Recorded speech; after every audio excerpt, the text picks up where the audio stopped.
আসসালামু আলাইকুম। আজকে নতুন একটি ভিডিও নিয়ে আপনাদের সামনে চলে আসলাম। এই যে প্রথমেই দুপুরের জন্য রান্না শুরু করে দিয়েছি। এখানে আমি পেঁয়াজ দিয়ে দিয়েছি, আর এখানেও আমি তেল দিয়ে পেঁয়াজ দিয়ে দিয়েছি। আজকে কি রান্না করব সেটাই আপনাদেরকে দেখাই। এটা আমি লাউটা নিয়ে আসছিলাম 2 দিন হবে, তাই ভাবলাম আজকে লাউটা রান্না করে ফেলবো। ডাল দিয়ে রান্না করব আজকে লাউটা। আর আর দেখাই, এই যে মাংস, খাসির মাংস আমি নিয়ে নিয়েছি। এই খাসির মাংসটা আজকে আমি রান্না করব, ভুনা করব।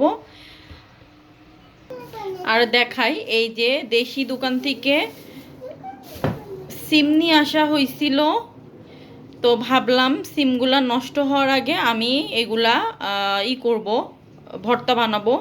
তো কিছু আছে, তাই ভর্তা বানাই ফেলবো। তো আজকে প্রথম থেকে শেষ পর্যন্ত ভিডিওটা অবশ্যই কিন্তু দেখবেন, সাথে থাকবেন। যে আমার রান্না হচ্ছে আপনাদেরকে আমি দেখাই। আমার এখানে লাউ আর ডাল রান্না আমি বসিয়ে দিয়েছি। এইদিকে আমি সিম ভর্তার জন্য বসিয়ে দিয়েছি। আর ফাইনালি এই যে আমার খাসির মাংসটাও আমার বসিয়ে দিয়েছি, কষানো হচ্ছে।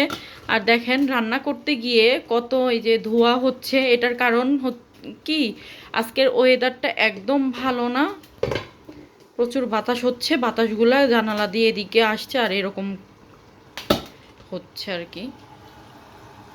আমি না লাউটা পুরা রান্না করি নাই, অল্প রান্না করতেছি, কারণ লাউ খাওয়া হবে না বেশি, আর বাসি ভালোও লাগে না। আর এই যে অল্প একটু লাউ রেখে দিছি, এই লাউটা আমি ভাজি করব, এই জন্য রেখে দিচ্ছি এটা।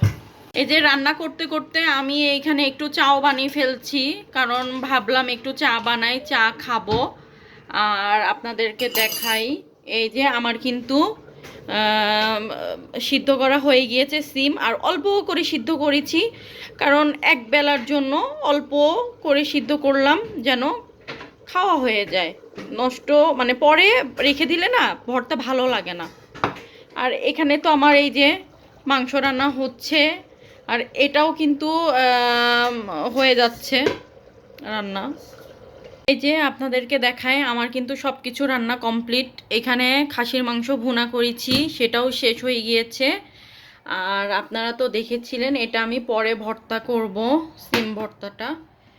তারপরে এই যে আমার ডাল আর লাউ তরকারি রান্না কমপ্লিট। কেমন হয়েছে রান্নাগুলো অবশ্যই কিন্তু জানাবেন। আর এই তো আমি চা খাচ্ছি এখন।